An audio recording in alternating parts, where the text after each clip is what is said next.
Antes de morir, uno de los sicarios más temidos de la historia habló de líderes vivos y poderosos.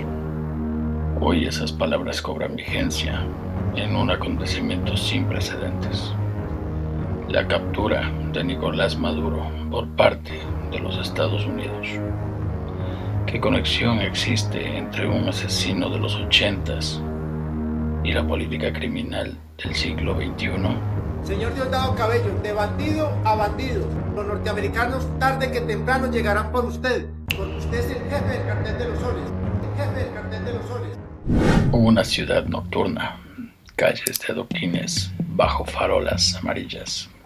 Una figura camina entre las sombras. Popeye, silencioso, temido, sigiloso.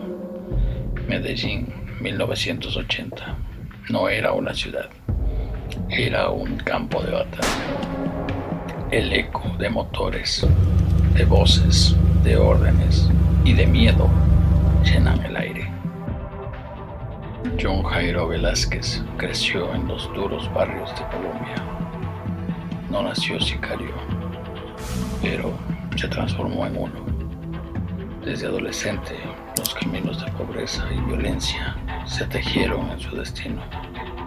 Medellín era la capital del narcotráfico y allí se forjó su historia criminal. A mediados de 1985, Pablo Escobar lo marcó como uno de los suyos. El cartel de Medellín necesitaba hombres como él, obedientes y despiadados. La vida de Popeye transitaría desde ese momento entre helicópteros, fincas rurales y explosiones de violencia que marcaron toda una era. Durante casi una década, la guerra entre el Estado colombiano y los carteles cobró miles de vidas. Popeye ejecutó decisiones que hoy rodean archivos judiciales, cuerpos enterrados sin nombre y el recuerdo de una nación herida que todavía sufre las secuelas de Escobar y sus sicarios. En 1992, la caída del cartel de Medellín abrió otro doloroso capítulo en la historia de Colombia. Popeye fue capturado. No fue ningún héroe, tampoco un mártir. Fue condenado por decenas de asesinatos y encarcelado por más de 2 décadas. Pero su historia no terminaría en aquella prisión. Liberado años después, Popeye sorprendió al mundo moderno. Ahora hablaba para millones desde las plataformas digitales. Decía no glorificar el crimen, sino simplemente contar su historia mientras observaba los fenómenos del narcotráfico con ojo crítico. Su voz no era de arrepentimiento, pero señalaba al poder. Entre sus declaraciones más controvertidas, alimentadas por años de conocimiento sobre el mundo criminal, Popeye apuntó a altos funcionarios de Venezuela, Nicolás Maduro y Diosdado Cabello. Los acusó de operar dentro de lo que él denominaría el cartel de los soles, una red que, según él, facilitaba el narcotráfico desde Venezuela hacia el mundo. Durante años, muchos calificaron esas acusaciones como teorías marginales. Hoy, sin embargo, tras la captura de Nicolás Maduro por parte de Estados Unidos, acusado de narcoterrorismo, conspiración y corrupción, estas palabras vuelven a circular como si en realidad hubiesen sido la antesala de algo mucho más grande. Popeye murió en 2020, enfermo de cáncer. Sin embargo, dejó palabras que ahora están siendo reexaminadas bajo la luz de acontecimientos globales. ¿Fue un simple sicario hablando en voz alta, o alguien que entendió las estructuras ocultas del poder y el crimen? No te vayas y acompáñame a explorar el nacimiento del cartel de los soles. ¿Cómo surgió el término? ¿Quiénes han sido los principales señalados? ¿Y cómo las agencias estadounidenses interpretaron esas estructuras legales y criminales? Mientras el mundo miraba a los capos caer uno a uno, una estructura distinta crecía en silencio, sin grafitis, sin sicarios, sin firmas públicas. Popeye aseguró que el narcotráfico había cambiado de rostro. Y si los nuevos capos ya no se escondían en la selva, sino en los despachos. Tras la muerte de Pablo Escobar, el narcotráfico no desapareció. Mutó. Las balas dejaron paso a los trajes. Popeye, desde la distancia del tiempo y la cárcel, observó ese cambio con una claridad incómoda. Para él, el negocio no murió, se profesionalizó. Durante los años 2000, Venezuela comenzó a aparecer de forma recurrente en informes internacionales como territorio clave de tránsito de cocaína. Su ubicación, sus costas y sus vínculos políticos regionales la convertían en un punto estratégico.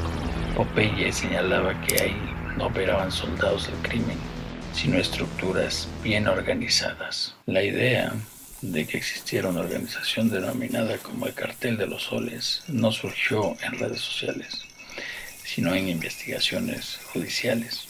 Hace referencia a los soles que adornan los uniformes de altos rangos militares venezolanos. Para Popeye, ese símbolo representaba algo más profundo, el poder institucional al servicio del narcotráfico. Sin rodeos, Popeye acusó públicamente a Nicolás Maduro y a Diosdado Cabello de ser figuras centrales en aquella estructura. No habló como un testigo judicial, sino como un conocedor del ecosistema criminal latinoamericano. Para él, las rutas, los contactos y los silencios coincidían demasiado.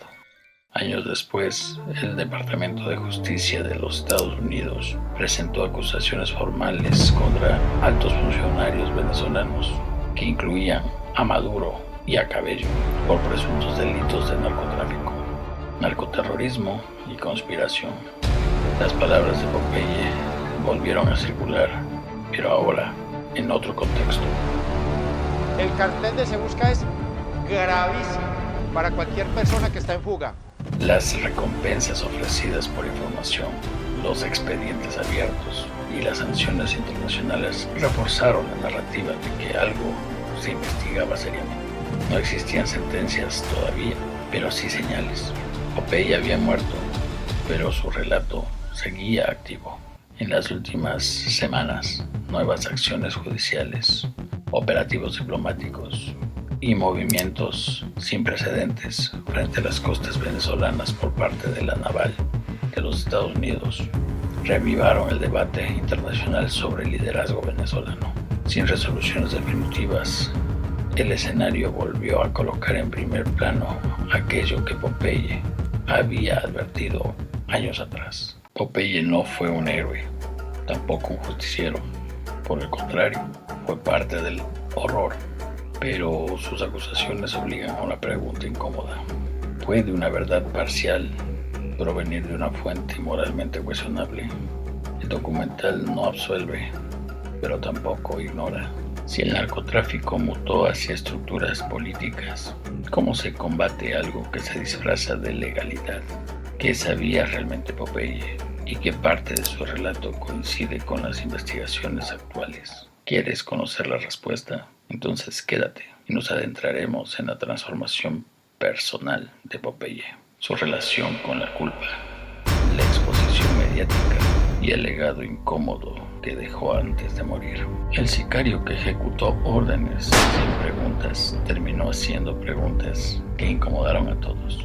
Fuera del mito, John Jairo Velázquez fue un hombre envejecido por el tiempo y la memoria. Tras más de 2 décadas en prisión, su cuerpo estaba libre, pero la historia no. El ojo público sigue su lento caminar, como si cada paso cargara nombres que no aparecen en los créditos. Víctimas, sus víctimas, algunas de las cuales aún están en las sombras de su historia. Hablar fue su forma de existir después del encierro. Afirmaba no intentar glorificar sus actos o los de sus secuaces, pero decía buscar darle orden al caos de una vida atravesada por el crimen y la violencia. Sus señalamientos sobre el cartel de los soles no aportaron pruebas judiciales directas, pero sí coincidieron con líneas de investigación abiertas por agencias internacionales. Para algunos, simplemente fue ruido. Para otros, el contexto que la gente necesitaba para comprender la máquina de corrupción encabezada por Maduro y Cabello. ¿Puede la sociedad escuchar a un victimario sin justificarlo? ¿Se puede separar el mensaje del mensajero? El caso de Popeye obligó a medios y audiencias a navegar una zona moralmente incómoda. El sicario, el criminal, no se convirtió en juez, ni su testimonio en una sentencia.